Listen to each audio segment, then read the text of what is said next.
గత 4 రోజులుగా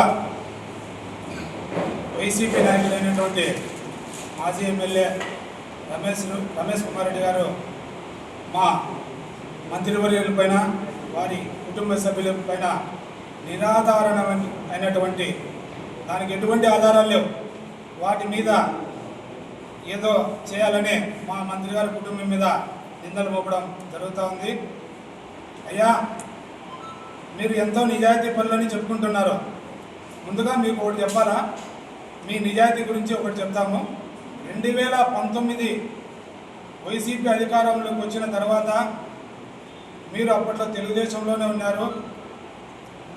అధికారంలోకి వచ్చిన తర్వాత కార్యకర్తలను, నీ అభిమానులు, నిన్ను నమ్ముకుని ఉన్న వాళ్ళను గాలికి వదిలేసినటువంటి సందర్భం మీది.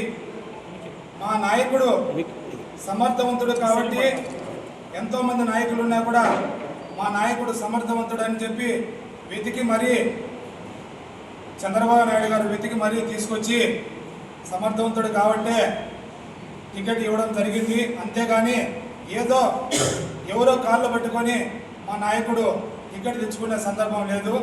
అట్లయితే 4 సార్లు పోటీ చేస్తారు. మీరు ఎంతమంది కాళ్ళు పట్టుకొని ఉండాలా? ఎంతమంది కాళ్ళు పట్టుకుని ఎంతమందికి మడుగులు తింటే మీకు టికెట్లు వచ్చినాయో మీరు చెప్పాలా? ఈ సందర్భంగా మిమ్మల్ని మేము ప్రశ్నిస్తున్నాం. అంతేగాని మా నాయకుడు సమర్థవంతుడు, నిజాయితీపరుడు, నీతికి నిజాయితీకి పరుడు కాబట్టి మా నాయకుడు టికెట్ వచ్చింది. రాయచోటి ప్రజలు అత్యంత మెజార్టీతో గెలిపించడం కూడా జరిగింది. ఎప్పుడూ వైసీపీ కంచుకోటగా ఉన్నటువంటి రాయచోటి ప్రాంతంలో తెలుగుదేశం ప్రభుత్వానికి అవకాశం ఇచ్చారు. మిమ్మల్ని చీదరించుకొని కేవలం 11 సీట్లకు పరిమితం చేశారంటే మీ నిజాయితీ ఎంతమటుకో అర్థమవుతా ఉండదు. నిజాయితీ పరుడైతే 4 సార్లు మీరు ఓడిపోవాల్సిన అవసరం, 4 సార్లు పోటీ చేసి 4 సార్లు ఓడిపోవాల్సినటువంటి అవసరం లేదు. అంతేగాని మా నాయకుడు నిజాయితీ గురించి మీరు మాట్లాడితే దయాలు వేదాలు వల్లించినట్లు అనిపిస్తూ ఉంది. మరొక విషయం, మా నాయకుడు డబ్బులు తీసుకున్నాడని చెప్తున్నారు. మా నాయకుడు డబ్బులకు అమ్ముడుపోయే నాయకుడు కాదు.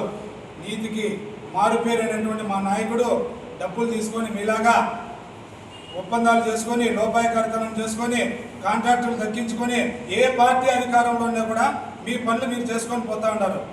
మా నాయకుడు లోపాయకారికి ఒప్పుకోలేదు కాబట్టి మా నాయకుడు ఎదుగుదలను ఓర్చుకోలేక ఈరోజు మీరు మా నాయకుడి మీద అబండాలు మోపడం జరుగుతూ ఉంది.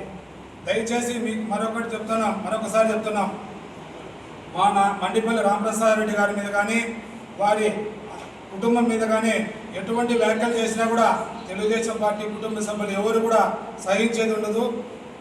ఈ రకంగా ఈ మీడియా సమావేశంగా మరొకసారి హెచ్చరిస్తున్నాం. అంతేగాని మీరు మా నాయకుడు గత 5 సంవత్సరాల్లో చేయలేనటువంటి పనులను మా నాయకుడు 10 నెలల్లోనే చేసి చూపించాడు. సొంత మండలం, నీ లక్కిరెడ్డిపల్లి మండలం సొంత మండలం. ఈ లక్కిరెడ్డిపల్లి నుంచే మేము సవాల్ విసురుతున్నాం. గతంలో మీరున్నప్పుడు కానీ తెలుగుదేశం ప్రభుత్వం ఉండింది, అప్పుడు కూడా మీరు ఉన్నప్పుడు కానీ, లాస్ట్ గవర్నమెంట్ వైసీపీ ఉండింది, అప్పుడు కానీ 5 సంవత్సరాలు ఏ ఒక్క రోజుకైనా కూడా అభివృద్ధి గురించి ఆలోచన చేసిన పాపాన పోలేదు. మాజీ ఎమ్మెల్యేలు ఇద్దరు కూడా ఏ రోజు ఆలోచించిన పాపాన లేదు. ఈ రోజు 10 నెలల కాలంలోనే తాలూకా వైడు పక్కన పెడితే లక్కిరెడ్డిపల్లె మండలంలోనే తాగునీటి సౌకర్యం అయితేనేమి, రోడ్ల విషయానికి వస్తేనేమి, ప్రతి ఒక్క విషయంలో కూడా ఈరోజు ముందుండి చేయిస్తున్నాడు. దాదాపు 15 కోట్ల పనులు చేస్తాం లక్కిరెడ్డిపల్లి మండలంలో. ఇంకొక విషయానికి వస్తే, కరెంటు విషయానికి వస్తే ట్రాన్స్ఫారాలకు కూడా రైతులు డబ్బులు చెల్లిస్తున్నారు, డబ్బులు కట్టిందే ట్రాన్స్ఫారాలు ఇవ్వడం లేదు అని అంటున్నారు. అయ్యా, మా నాయకుడు కపటం లేని మనిషి.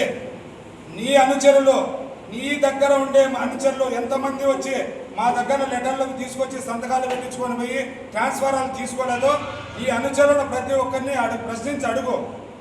మా కపటం లేని మనిషి ఎవరు వచ్చినా కూడా నువ్వు ఏ ప్రభుత్వంలో ఉండవు, వైసీపీనా కాంగ్రెస్ టీడీపీనా, నేను ఏ మండలం ఏ గ్రామం అని అడగకుండా అయ్యా నువ్వు రైతు, నీకు కావాల్సినటువంటి ట్రాన్స్ఫారం నీకు కావాలని చెప్పేసి కపటం లేని మనిషి కాబట్టి సంతకాలు పెట్టి ఏఈ గారికి పంపిస్తే మా కాంట్రాక్టర్ల ద్వారా తక్షణమే వాళ్ళకు ఇప్పించడం జరుగుతుంది.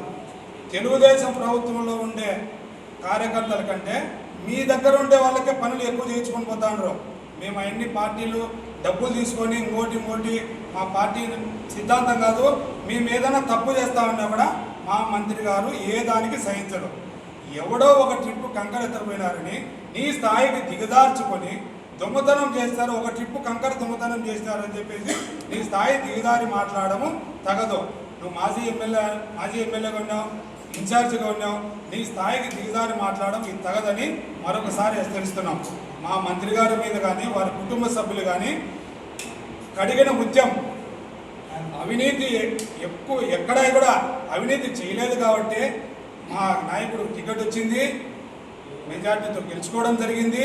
అంతేగాని మా నాయకుడు ఎదుగుదలను ఓర్చుకోలేక ఈరోజు మీరు ఎన్ని పాటలు పడుతున్నారో ఏ రోజున అభివృద్ధి గురించి మాట్లాడండి. ఇసుక దొంగతనం చేశారు, కంకర దొంగతనం చేశారు. ఇవన్నీ మాకు కానీ మా నాయకుడు కానీ మా పార్టీ కార్యకర్తలు కానీ ఎవరికి కూడా ఇటువంటి వాటిని మా నాయకుడు ప్రోత్సహించబడని కూడా తెలియజేసుకుంటున్నాం.